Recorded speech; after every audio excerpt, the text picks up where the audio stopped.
Welcome to the Serendipitous Rebel podcast. I'm Wendy. And I'm Crystal. This podcast is for the adventure-loving, purpose-driven, action-minded, authentic, and rebellious entrepreneurs. Just like us. And just like you, we are trying to figure shit out. So join us as we talk about business and life and everything in between.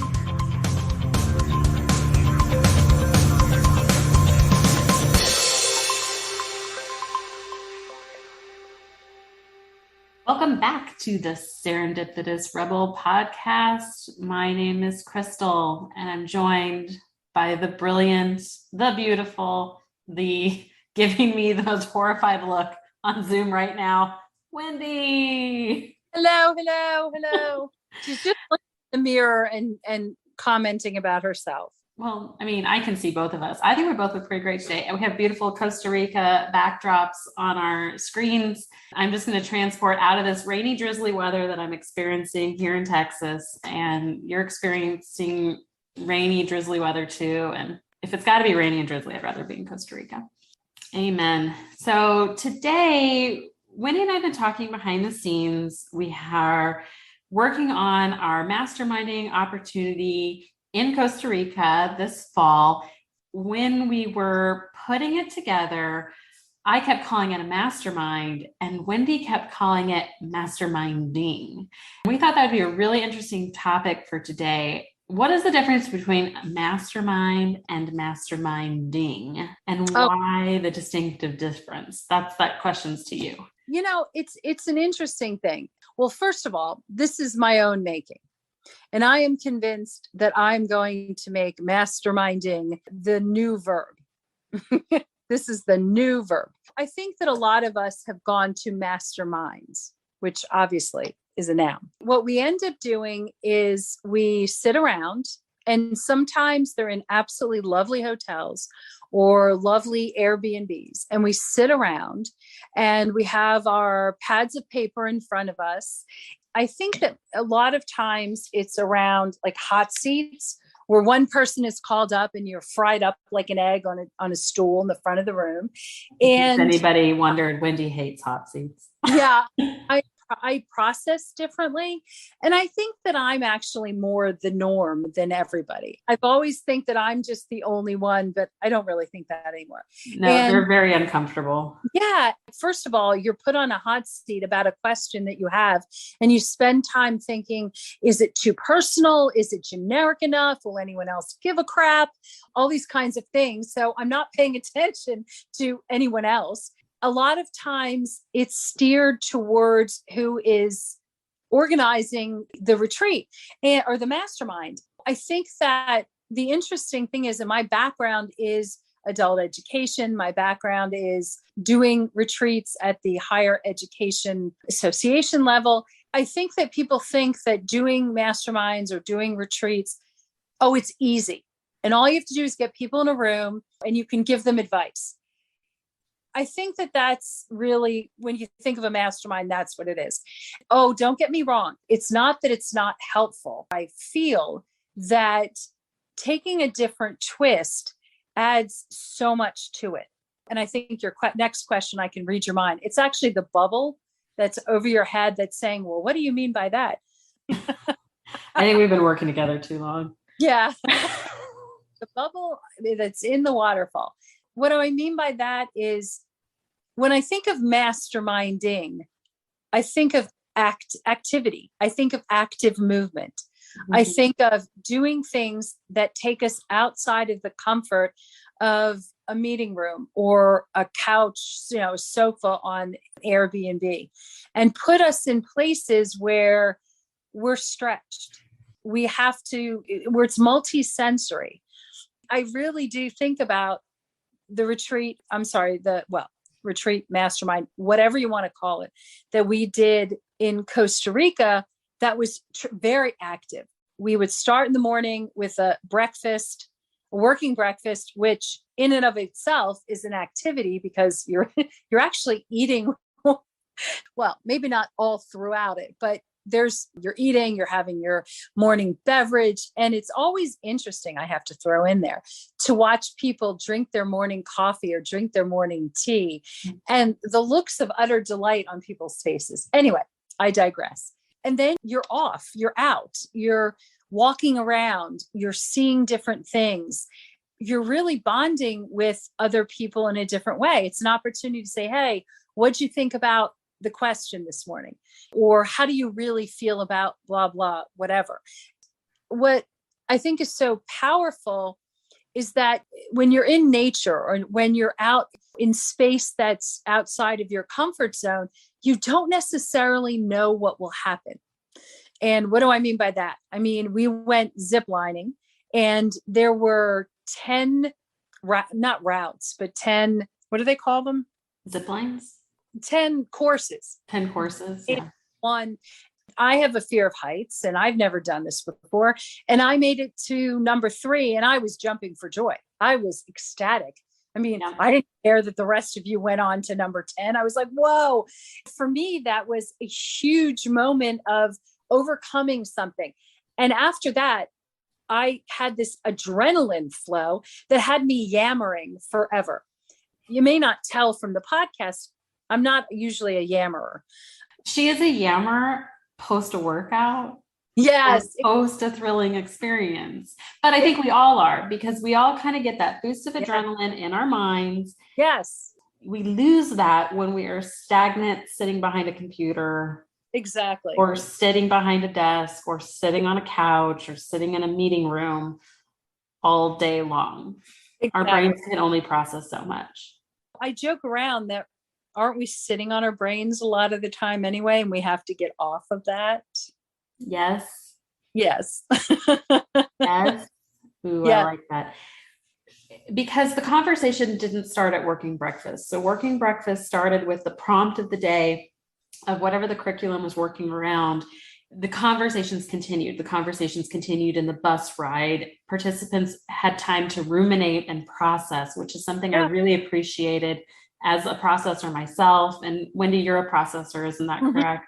Yes. Yes. So processors like us, we need a minute for it to sit and ruminate in our brains for a few minutes, a few hours before we can even articulate the question for the next thing.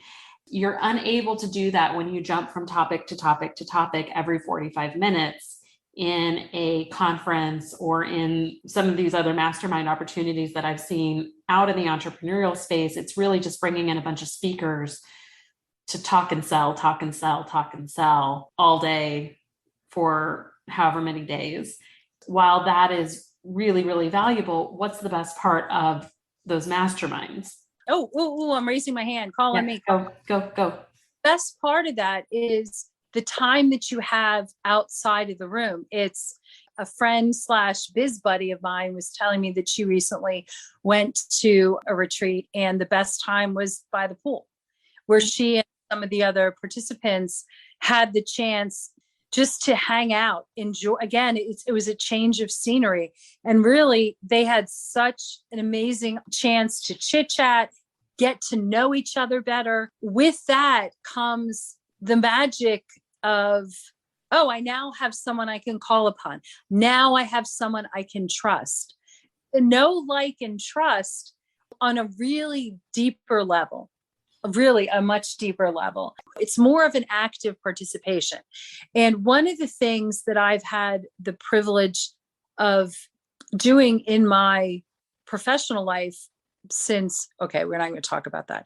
Actually, now that I think about it, putting together the small groups was one of the things that I did as a college intern when I first worked for an association. So, okay, I've been doing this since 1987. Before you were born. Okay. No, that was not before I was born, in all fairness. Yeah. The word what? 2. Exactly. But it's the opportunity to give people the space with which to ask their own questions. Mm-hmm. And give people the opportunity in a safe, comfortable, sharing space to say, hey, I'm not making the money I need to make in my business. How can I? That's really bothering me. what can I do about that? Or, hey, I can't thrive in my business because I can't figure out my personal life, or whatever it is. And it can transcend different elements. If you think about it, when something's really troubling you and sitting, you have this question in the back in your mind.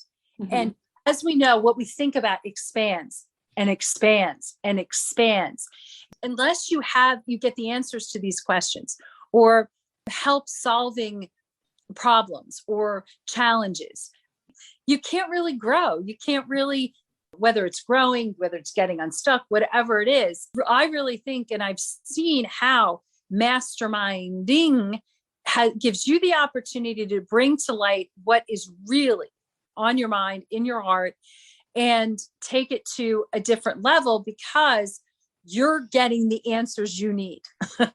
And what's the beautiful about it, and I've seen, it may not necessarily be the answer you want, but that leads to these really amazing aha moments and opportunities to create something new.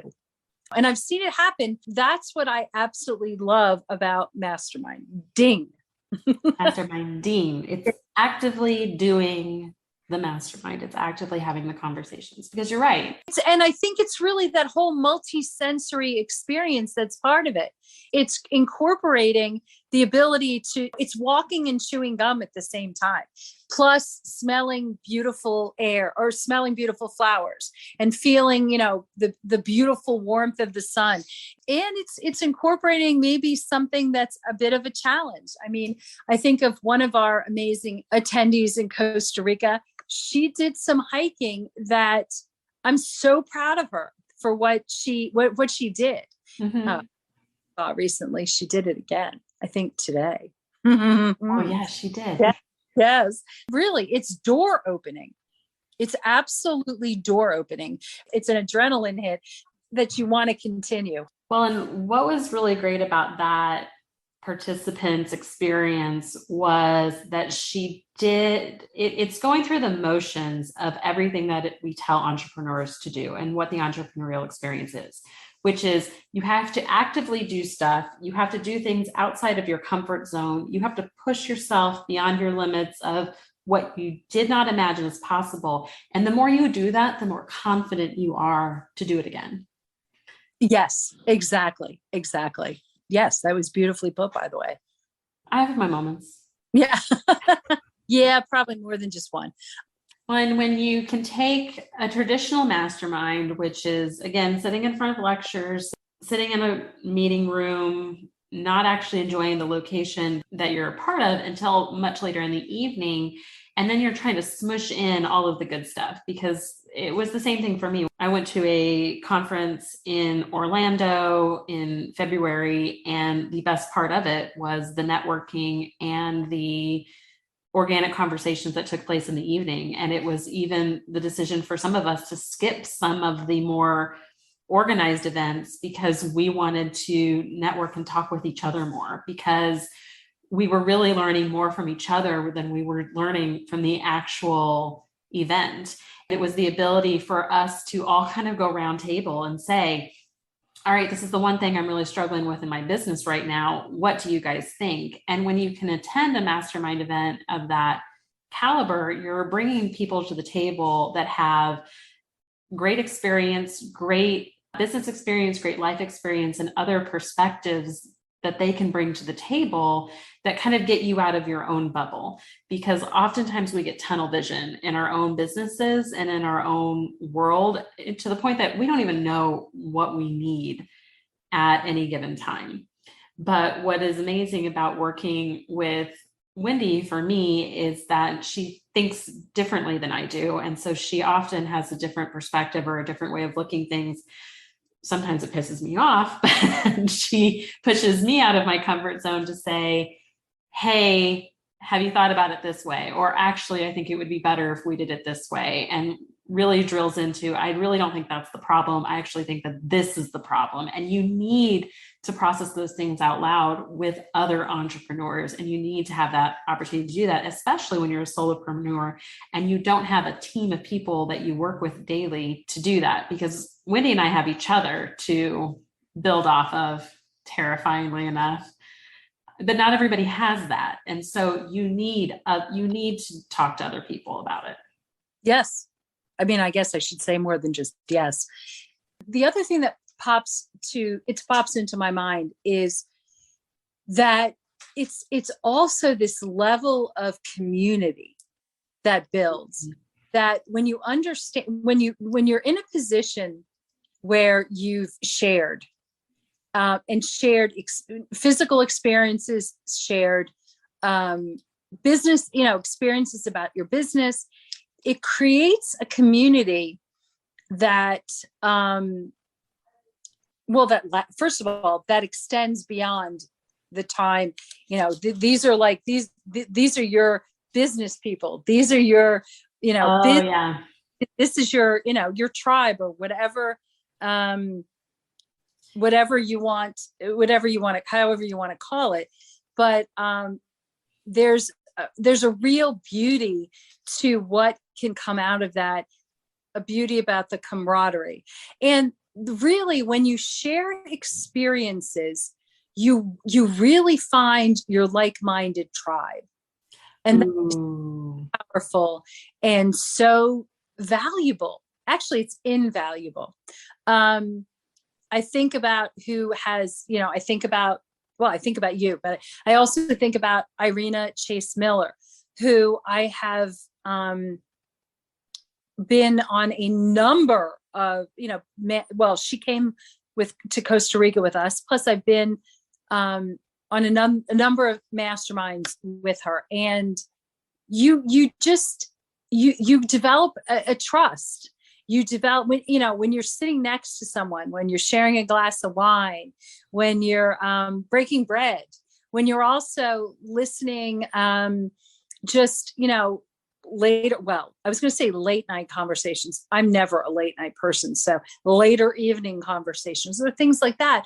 But you really, it's like you want to hang with this person. You want to work with this person. And I think that those are the really powerful things that come out of this type of experience, that also it's hard to find these days. I think that many of us, especially solopreneurs, we struggle for that camaraderie. We struggle for those bonds. I think that's, again, one of those really important elements of masterminding, because you're doing things with people. I mean, heck, I don't cook. We cooked a meal. Oh my gosh, they wanted me to cut vegetables. It was not pretty. It was pretty and it was delicious, by the way. Yeah, but yes, except, no one cared. They ate the vegetables, but I was like, I can't cut these. I don't know how to cut vegetables. I just admitted a real weakness. But these are the things that later on are so they're invaluable. These relationships that you build, and that, and I think that that's one of the things that we realize the value and the importance. And our feelings have been that, you continue the relationships when you get home. Nothing has to end when the plane lands, kind of thing. Yep. Yeah, because we all crave it, authentic connection. We really crave finding our people, and sometimes entrepreneurship can be really lonely, and your friends and family don't get it. Friends and family don't get, like, why are you doing this? You're crazy. But your fellow entrepreneurs, your fellow solopreneurs, like, they're in the trenches with you. They've been there. They get it. They get how hard this can be sometimes. They've come up across a lot of the same problems, a lot of the same issues. And it's easier to be vulnerable in those situations than it is, with just other, normal working people. Yeah. Yeah. No, I completely agree. And, it's so important, not only for, the success of our businesses. We, most of us are in business to be successful for whatever our purpose is. And I think that an element that is overlooked is really that the personal side, the well-being side. Mm-hmm. And I think also the masterminding is an opportunity to really holistically take time for yourself to do the recharging and the rejuvenation and the, I know there's another R in there, and I just, for the life of me, cannot think of it. Reconnect. Yes. Recharge. Thank you. Yes. Again, it's getting out there. It's not being a super uber athlete. No one has to do that.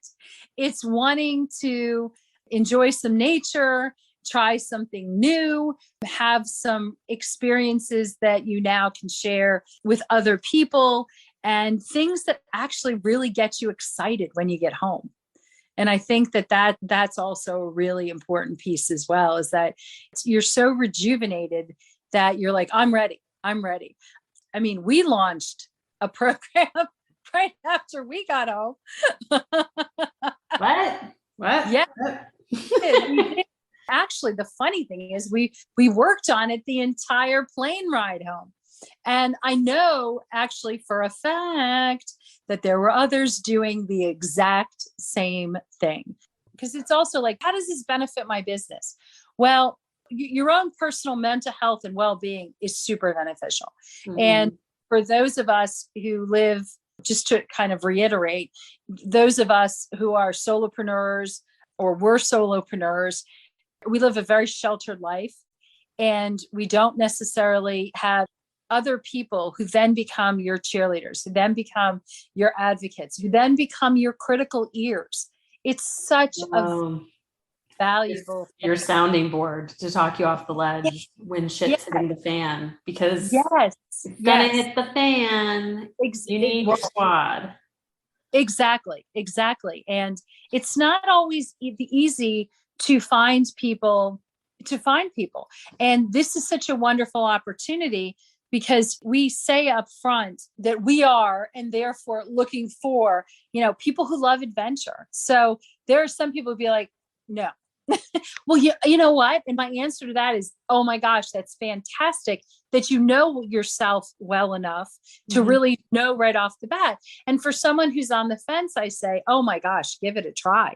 It's ultimately, you do what you want to do, but you give it a try, because you never know sometimes about things until you like it. A bit of adventure. And then we are very much purpose driven. The purpose could be a lot of different levels, a lot of different ways, but it's really an understanding. And it may not be that you even exactly know what your purpose is yet, but something's missing.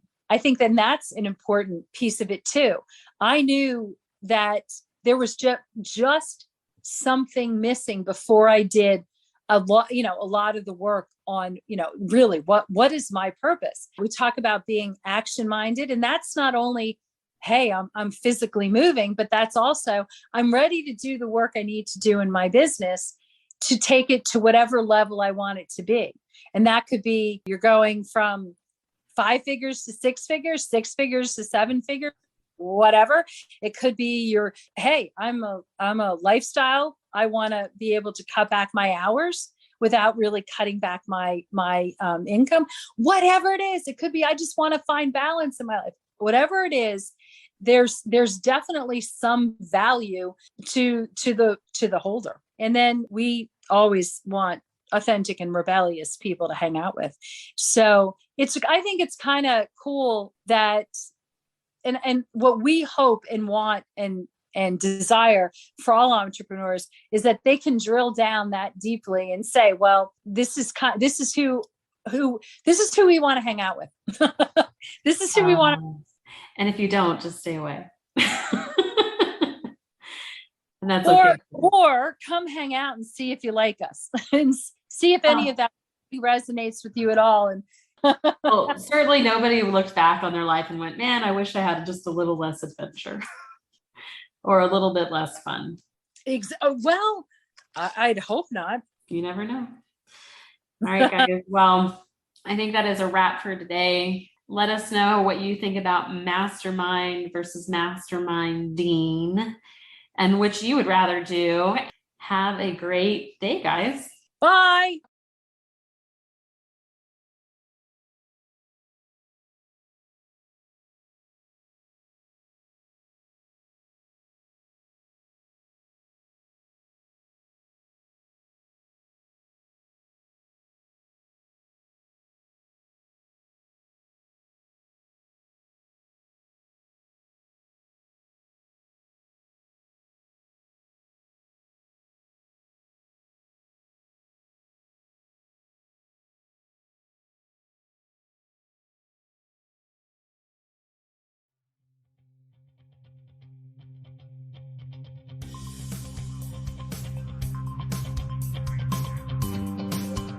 Thanks for listening. Be sure to subscribe and leave us a rating.